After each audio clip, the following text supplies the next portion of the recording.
بالأسلحة الثقيلة يخوض الثوار معركة حاسمة فيما تبقى من مناطق خارج السيطرة، والطريق الذي اختاروه طوعا لتحرير ليبيا بالكامل يمر من هذه المدينة الساحلية مسقط رأس القذافي. ويدرك هؤلاء المقاتلون أن مهمتهم تنطوي على مخاطر كثيرة في مواجهة كتائب العقيد الليبي.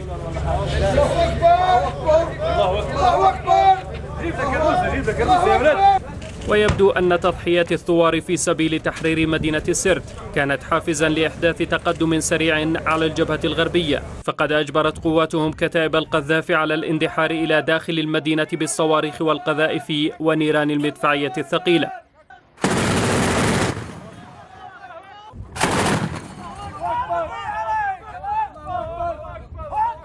عشرات العربات المدرعة توغلت إلى داخل سرت وتقدمت إلى مسافة تبعد 5 كيلومترات فقط عن وسط المدينة، كما تمكن المقاتلون من بسط كامل السيطرة على الجزء الشمالي لتصبح الجبهة الغربية موصولة بالجبهة الشرقية. تم تأمين الساحلي إن شاء الله بين ثوار الجبهة الغربية وثوار الجبهة الشرقية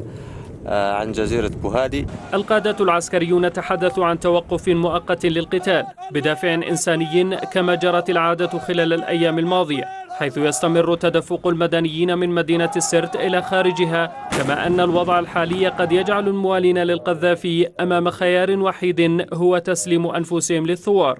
توقف القتال لوهلة حتى نعطي فرصة للسكان المدنيين